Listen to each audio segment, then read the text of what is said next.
Yo, welcome to the new series called Psychology Talks, and this series is a separate series from the rants, and rather than talking about productivity in basketball, we talk about psychology. And I know that psychology may seem boring, but hear me out, psychology is very interesting. This subject covers topics from what our brain does during a sleep, and why we behave in a certain way. Today I'm going to be talking about why we have dreams and nightmares when we sleep.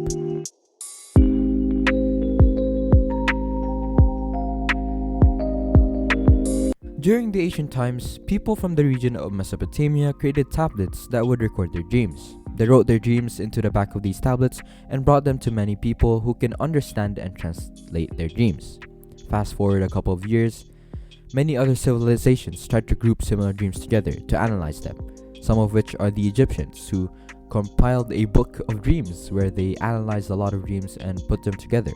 Some thought that dreams were a message from God and that dreams were divine. Then as millenniums pass, humans are still seeking for the answer of why we dream. In the science world, there is no certain answer or an answer that is settled on, but there are many theories on why we dream. But before we start, we should define what are dreams. Dreams are quote-unquote a series of thoughts, images, and sensations occurring in a person's mind during sleep. Nowadays, when we have dreams during the night, we tend to keep them and think that they're special and worth sharing. And they have like a big symbolism in our life, and they mean a lot of things. The study of dreams and how the brain works during sleep is neurology. This study is the combination of psychology and neurology, which combines how the brain works and what is going on in the brain, basically. I think that's what it is. But before we dig deeper on why we have dreams and nightmares, let's take a look at the stages of sleep. There are two main stages of sleep: pre-REM and REM. To begin with, REM is the abbreviation for rapid eye movements, and I'll talk about that later. We don't have to worry about that right now. The first stage is pre-REM/non-REM. This stage consists of three different stages. The first stage is when the change of being awake to being asleep occurs. So being like really energized to being calm. This is the stage when it occurs. During the first stage, the pulse of your heart slows down, breathing slows down, and also the eye movements also slow down. This is the stage where we actually rest and become calm. The second stage is the period in which muscles relax and the brain activity slows down, but there are slight bursts of activity. Then the last stage of pre-REM is the deep sleep, which everything is calm and everything in the body is relaxed. There's no twitching, you're like dead. Not dead, but like you're half dead, half asleep.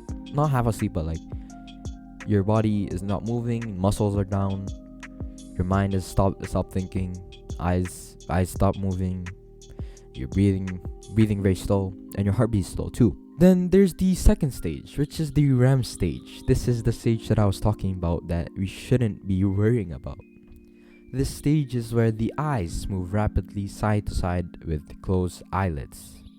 Many brain activity occurs during the stage, and everything becomes the way it was when you were awake. So basically, REM is the stage where it is basically the brain activity is equal or the same to what the brain activity was when you are awake. So you're basically sleeping, but you are awake. Your brain is awake, but you are sleeping. The whole body is sleeping. The breathing becomes faster, heartbeat becomes faster, and the body is paralyzed, which prevents people from doing the things in their dreams. This is caused by the acid called glycine, which is released into the neurons, which allows for the paralysis. During the stage, a part of the brain called the thalamus becomes active and functions to send images, sound, and other sensations to fulfill our dreams to the cerebral cortex. So, if you're watching this right now, or like listening to this, please go back to the video, and because I'm gonna show you what the parts of the brain is, like what I'm talking about, so it's easier for you if you're a visual learner. Alright, let's continue with the cerebral cortex. The cerebral cortex is the part of the brain that plays a key role in attention, memory, and consciousness. So basically, the thalamus and the cerebral cortex exchange their activity with each other in order to create dreams. Yeah. The cerebral cortex is the part of the brain that plays a key role in attention, memory, and consciousness. I made a mistake of saying cerebral cortex. It should be called cerebral cortex, and Yeah, I'm sorry for my pronunciation, and if it triggers you, I'm really sorry. I go on with the video. There are also many other parts of the brain that are actively functioning during the stage. The amygdala is another part of the brain that has a role in emotion and how we behave. So this part is basically telling us how to react, or how we should react physically and emotionally when we experience something. And the hippocampus is another part of the brain that deals with learning and memory. So everything that we learn and everything that we memorize is absorbed by this part of the brain called the hippocampus.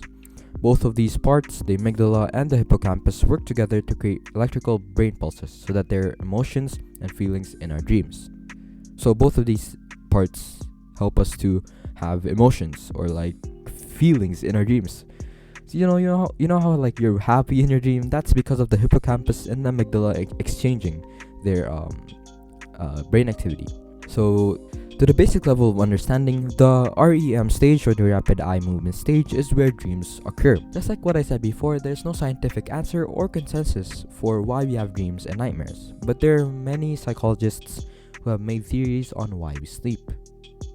And that's the good thing about this episode. There's no real answer, which allows for more people to think about why we dream and why we do all these things during the night. And the first theory is the information processing theory. This theory explains that dreams occur to transfer what we were exposed to or what we experienced throughout the whole day while we were in the state of wakefulness.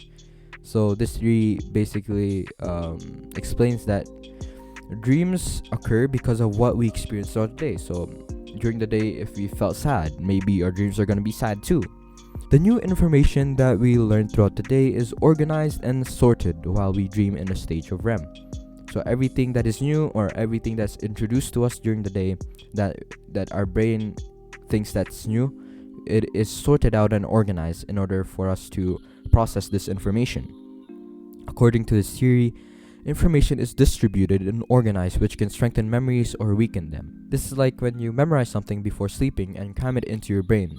Your brain then starts to organize the stuff that you have memorized, which will cause you to dream. The second theory was proposed by Sigmund Freud, who was a well-known German psychologist or psychiatrist, who explained that dreams were the door to unconsciousness. He later explained that we dream to fulfill our wishes. So this theory explains that we dream because we want to fulfill our wishes. I have an example. When I was in grade 6, grade 7, I lost my phone, and that day I didn't know where to find it and where to look for it. Later that night, I was dreaming of me using my phone, and I found it somewhere. So I was basically hoping that I would find the phone. But that wish was fulfilled in my dreams because I found the phone in my dreams. And that's basically fulfilled my wish, which was to find my phone. My mind wanted to create images of me having the phone that I lost to take away the stress and pressure. Just like me, Freud also had a dream to form the basis of his theory. He had a patient who was not doing very well, and Freud hoped that his patient would feel better. Later during the night, he dreamed of his patient being active and was at a party without any flaw. He examined her in the party, and there's nothing bad about her body or physical appearance or her emotional appearance. Not appearance, but like her emotions. And because of this dream, he came to the conclusion that dreams are a fulfillment of our wishes. Freud further explained that analyzing those dreams can help us understand our conscious self better. He also explains that everything in your dream has a symbol, and those symbols can tell us who you are, can tell us what you're feeling inside of you, what you really are feeling unconsciously. So if you have anxiety, maybe in your dreams you have this symbol in your dream that can basically tell you that you have anxiety. And the dreams can help us learn more about ourselves. The biggest flaw of this theory is that this theory has no scientific evidence to back this up. Freud's theory was based on first-hand experiences rather than being based on scientific evidence. It is based on logic, and because it happens, that kind of thing, it's not based on scientific terms or scientific matter. The third theory, which is the last theory for this video, is the neural activity theory. Out of all these three theories that I have explained today, this one is the most boring one. I'm not even gonna lie.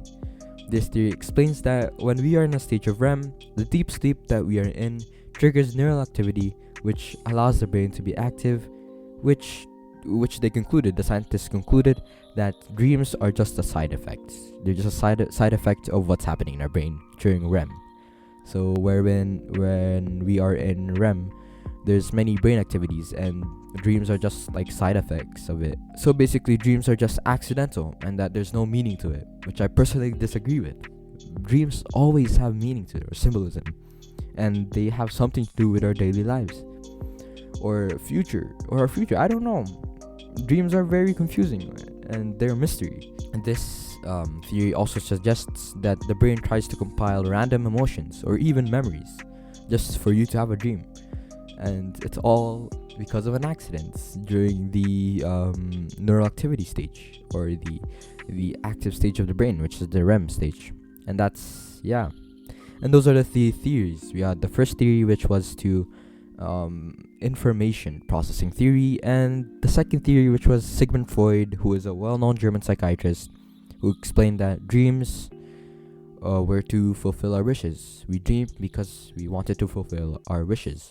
And the third theory, which is the most boring one, the neural activity theory, which explains that dreams are just accidental, they have no meaning. And yeah, that's basically the first episode of Psychology Talks. I just explained the stages of sleep and the theories in which we dream. This was a very interesting episode. The research that went into this was fun. There's many sources, and I read many articles about it. It was fun reading about psychology and how the brain works. Cause why not? We're living in a time where we're isolated and there's nothing else to do. So why not just learn psychology? And there's no single conclusion or consensus on why we dream. So if you wanna think of something, go ahead. Try to think of something, or try to think of a theory of why we dream. Maybe it'd be right, maybe it's wrong. I don't know. But that's the good thing about science, is that we still try to look for answers for questions that are unanswerable. So if you like this episode, feel free to share it to people who want to know why we dream, and feel free to like it. And that's basically episode 1. Thanks for listening, and see you on episode 2. Peace.